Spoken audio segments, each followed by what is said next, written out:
All right, this video is titled Why Domino's Pizza Failed in Italy. I feel like it should be titled Why Did Domino's Try Opening Up Business in Italy? Right? That's kind of crazy that they even attempted this. I have my thoughts of why it probably failed. I'm gonna let Ina Solo explain it for us today though, and explain this entire story. I don't even know what I'm in store for, but you guys recommended it, so here I am checking it out. Punch the like button, let's dive in. Start with a question that sounds almost absurd. How do you fail at selling pizza in the country that invented pizza and loves it? Because this is exactly what happened pretty much starting in 2015. Domino's Pizza, which is one of the largest pizza chains in the world, entered Italy. Also, I don't know how they are one of the largest pizza chains in the world. The pizza's not very good. Do not like it. There may be some people out there that like Domino's, and trust me, I've had it before. You know, kid's birthday party. You want a bunch of cheap pizza, so you don't have to make a ton of food. You order some Domino's pizza, but yeah, it's been a long time since I've had Domino's. Money, technology, a proven business model, and decades of global success behind it. And yet, after only a couple of years, shut down all of the Italian stores and left the country entirely. There was no relaunch, no rebranding, no second attempt. They simply exited the market. And today I want to try to explain to you why Domino's failed in Italy, because this story is not about bad food, and it's not about Italians being stubborn or hostile towards foreign brands. This is actually a very... Immediately my thoughts were like, you're in the pizza capital of the world. You could have the most amazing pizza. Why would you order Domino's? I guess convenience and speed, but she says that's not the reason. Clean business case about culture hostile towards foreign brands.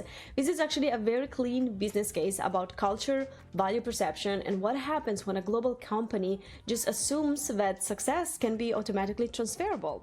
Before we talk about Italy, we need to understand who Domino is and where it comes from.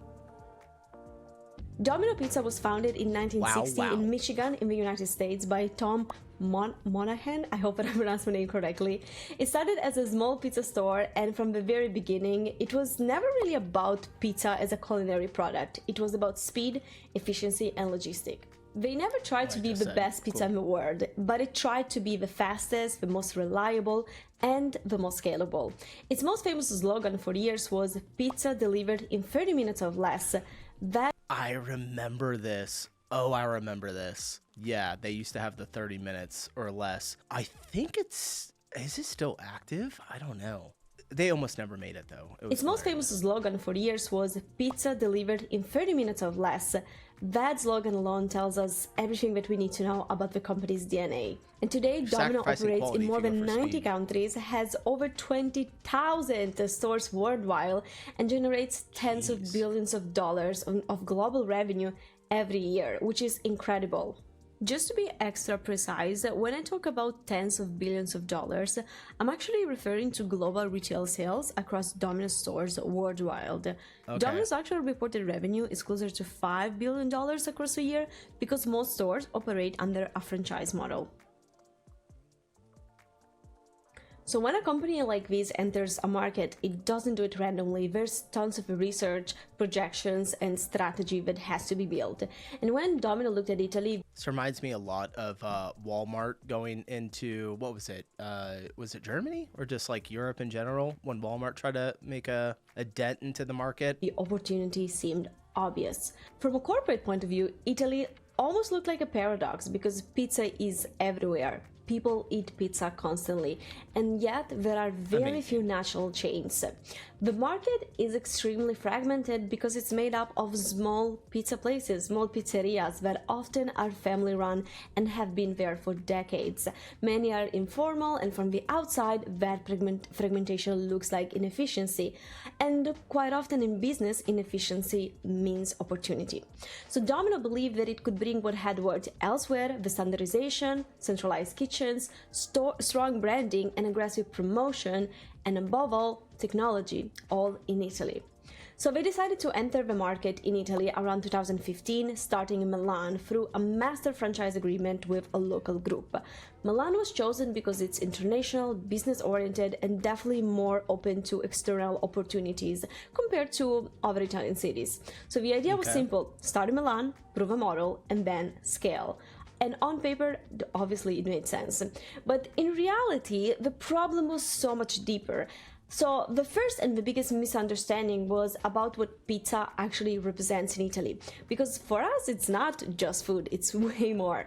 In many countries, pizza is fast food. It's a convenient meal, something you order when you're tired and you don't feel like cooking, or when you're just watching a game with friends. But in Italy, pizza is not fast food. Even when it's cheap, even when it's eaten at home, delivered, it's everything but fast food. Pizza in Italy is a cultural product. It's tied to identity, routine, and trust. And a local pizzeria is not just the place that sells food, but it's part of your neighborhood. People know the owner, they recognize the pizzaiolo, and very often they have been ordering the same exact pizza from the same exact place for years, sometimes even decades, and they have a weekly tradition where every single Saturday or Friday they get a pizza night. So pizza here is not optimized for speed, but for balance, simplicity, and consistency over time. So this is where Domino... I just gotta say, I can't wait to try some Italian pizza. There was a pizza earlier that I saw, I don't know, it might have been like a stock video, but I love, like, compared to like a fast food pizza place, like when a pizza is done properly and the crust, like the undercarriage just got to be perfect. Undercarriage, I mean like the bottom of the pizza. I don't like floppy pizza. I like the crust where it kind of like bubbles up a little bit. Oh god, it's so good. Now I want pizza. Made its first fatal mistake in Italy. They assumed that pizza in Italy was inefficient, but it has never been inefficient. We love the balance that we have now with pizza. So every successful company solves a problem, right? But we can say that there wasn't really a problem to solve here. Domino's core problem statement globally has always been that pizza is slow, inconsistent, unreliable, especially when it comes to delivery. And in many markets that is true, and that is what Domino has built an empire on, solving that specific problem. But in Italy, that problem just doesn't exist in the same way. Italian pizzerias already deliver, they deliver fast, they are cheap, and they are literally everywhere. Most people live 5 or 10 minutes away from at least a couple of pizzerias, so whenever you want pizza, it's very easy to get. So when Domino Pizza arrived and said, look, you can order online, or look, you can track your pizza, the reaction wasn't necessarily excitement, it was a little bit of indifference. And if we they're like, I've been ordering pizza from the same place for a decade. It always arrives on time. I don't care about tracking it, because Domino's has this thing, if you guys don't know. I know. It has this thing where you can track like where your pizza is in the steps. We got these like massive Americans that are sitting home on their couches and they're like staring at their phone. Oh, the pizza just, it was just got the cheese put on. Oh, the pizza is now in the oven. It's cooking right now. Oh, now it's finished. It's getting boxed up. Like, I kid you not. This is the shit that people look at on their phones.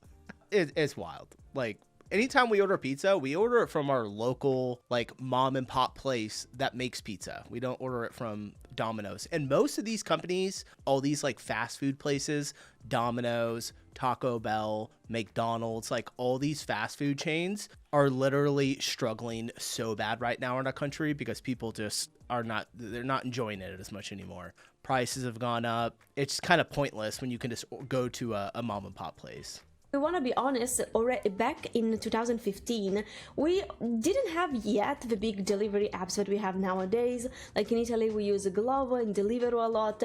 But in 2015, Just Eat was already a thing. So like you already had the opportunity of ordering pizza from your local place or just like any random pizzeria that is probably very good at a very good price. You're just able to use that. So when Domino was like, use our app to order from us, many people were just like didn't see why we should do that. Why should that be convenient? It wasn't seen as innovation. It was just catching up to something that already kind of existed. And if you want to be honest, it often happens that whenever we want pizza, we just go downstairs and get it, because as I was saying earlier, we do have a lot of pizzerias.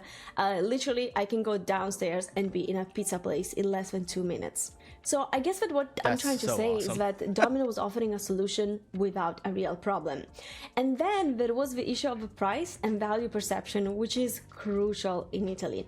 Domino's pizzas in Italy were often more expensive than a traditional local pizza. And this is where... Shut up. Seriously? They made them more? How? Why? Yeah, no wonder it didn't work. It's like... Sometimes these businesses, I'm just like, are you dumb? The value equation completely breaks down. Here we are used to paying anywhere between 5 and 9 euros for a pizza made with fresh dough, simple ingredients, and cooked in a wood-fired oven. That price point feels fair, sometimes even cheap, but that's what we like. So when Domino asked consumers to pay more for a pizza that was perceived as industrial, standardized, the comparison was immediate and brutal. So the question that Italians were asking themselves was not, is this pizza good? Is it terrible? The question was, why should I choose these over my local pizzeria that I've been loving for years? And Domino's never really managed to give a proper answer to this. Domino also tried to localize its image. They used Italian language in advertising, they added Italian-style toppings, and they tried to communicate respect for tradition. By the way, their Instagram is still active, so you can see everything. But here's something very important to understand. In Italy, authenticity is not something that you market. You don't have to explain it. You don't have to advertise it. If you have to do such things, you probably don't have authenticity. Domino's pizza was widely perceived as too heavy, too processed, too loaded with toppings, and fundamentally American in style. And American pizza is not a problem itself, but in Italy, American pizza is a niche product, not the mainstream one. So Domino's positioned itself as an everyday alternative in a market that rejected positioning almost immediately. Technology was another major misunderstanding. Domino's is extremely proud of its technological edge, and rightfully so, but the company has invested heavily in apps, data, logistics, and delivery optimization. But in Italy, technology was not necessarily something that would differentiate you. Italian pizzerias were already delivering on platforms, as I was mentioning, on Just Eat, and online ordering was already known and used.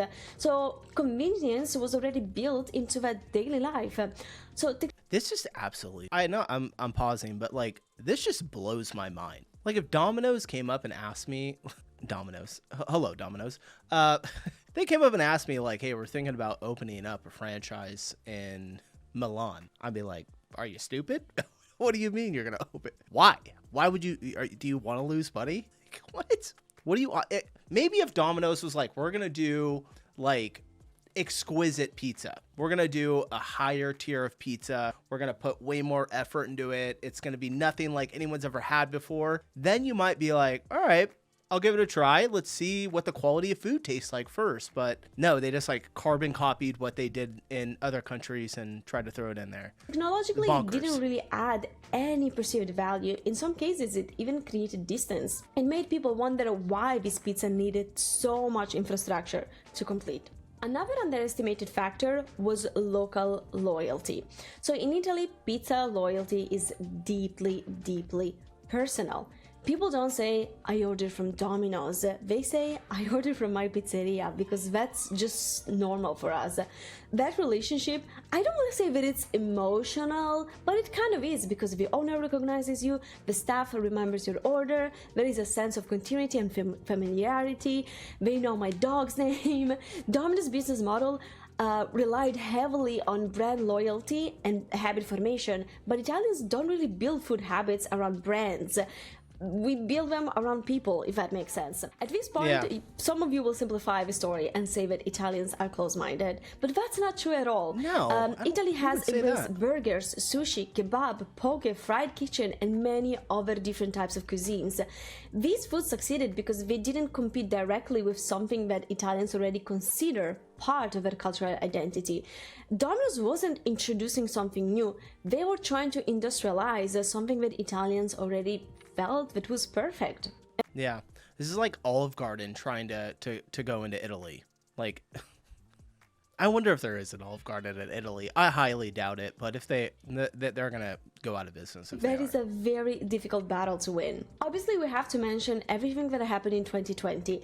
We can say that the pandemic played a role in Domino's exit from Italy, but it wasn't the root cause. Domino was already struggling before COVID. Even during a period when food delivery exploded, the company failed to dominate the market. The pandemic didn't kill Domino's in Italy. It simply exposed how fragile the business model already was. So what's the real lesson here? Domino's failed in Italy because it confused the scale with superiority. It assumed that traditional meant inefficiency and that global success automatically translates into local relevance. But some markets don't need any disruption. Some products are already optimized culturally, socially, and economically. Italy did not need better pizza delivery. It already had it. Sometimes the smartest business decision is knowing when you should not scale and you should just let the local brands do their thing. Now, you guys, this being said, I have to admit that I never tried Domino's pizza, not even when it was open in Italy. I remember seeing it in some places because, again, it opened first in Milan, which is my city, and then I think that they proceeded opening around 30 other places around 30. They opened 30 places. Like, they had to have been making some money, right? Italy, but I never tried any of them.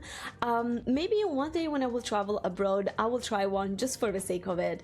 I don't think that it's necessarily a bad pizza. I just think that it's very different from what we know and what we love and our habits and traditions. So yeah, it's not necessarily bad. It's just that the business model She's being very nice. Didn't have a market here.